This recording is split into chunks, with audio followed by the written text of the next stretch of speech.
क्या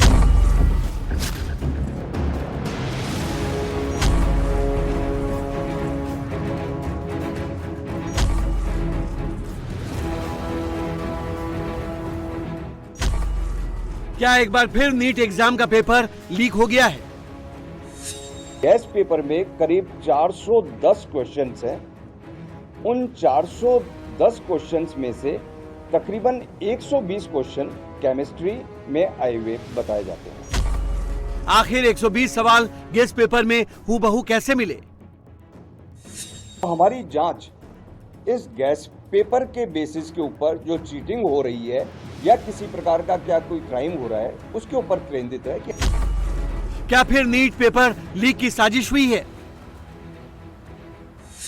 लीक होने के चक्कर में, माफिया लोगों के चक्कर में हर बार कट ऑफ इतना हाई हो जाता है कि जो बच्चे पढ़ते हैं उनको कोई रिजल्ट मिलता नहीं है। जो उनकी मेहनत होती है उतना रिजल्ट भी नहीं मिलता उनको। इस साल मेहनत करते हैं, रात दिन पढ़ाई करते हैं, आखिर में ये चीज़ पता चलती है कि एग्जाम नहीं करते हैं। जो भी लोग इसमें इन्वॉल्व हो सबको निकाला जाए। अगर आप नहीं निकाल पा रहे हैं, आपका सिस्टम फेल है ऐसा करने के लिए, तो आप री एग्जाम कंडक्ट कराएं। और सीकर, झुंझुनू, देहरादून पेपर लीक की आशंका पर पुलिस का एक्शन। देश की सबसे बड़ी परीक्षाओं में से एक नीट पर एक बार फिर पेपर लीक के बादल मंडरा रहे हैं। नीट यूजी 2026 परीक्षा के बाद अब पेपर लीक जैसी आशंकाओं ने छात्रों और पेरेंट्स की टेंशन बढ़ा दी है, क्योंकि राजस्थान से सामने आए एक मामले में दावा किया जा रहा है कि परीक्षा से पहले लाखों रुपए में एक सैंपल पेपर बेचा गया था और उसमें से 120 सवाल नीट यूजी 2026 परीक्षा में पूछे गए सवाल से मिलते जुलते थे। 3 मई को नीट की परीक्षा हुई थी। दावा है कि नीट एग्जाम से पहले एक गेस्ट पेपर मार्केट में आ गया था।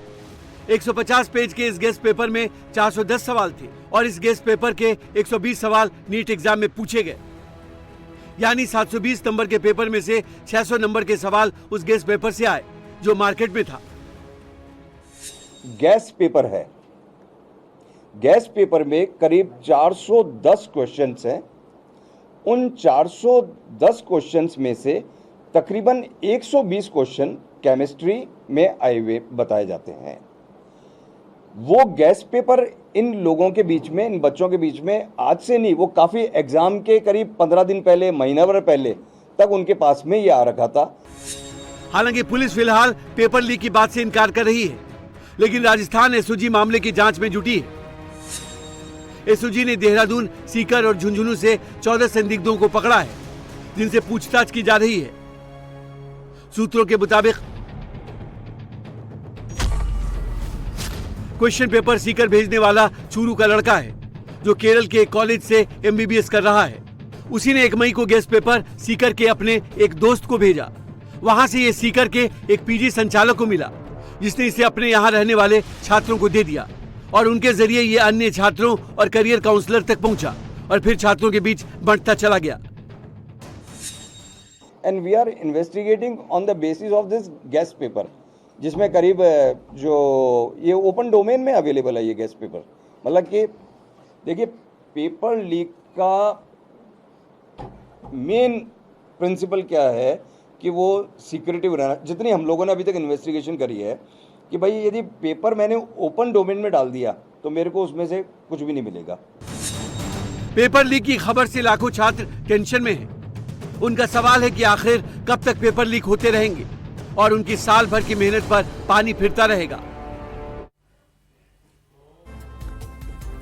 और इस वक्त एक बड़ी खबर शुवेंदु के पीए के मर्डर से जुड़ी हुई, जहां पर चंद्रनाथ रथ की हत्या की जांच सीबीआई को सौंप दी गई है। बंगाल सरकार ने सीबीआई जांच की सिफारिश की थी। अब इस पूरे मामले की जांच सीबीआई को सौंप दी गई है।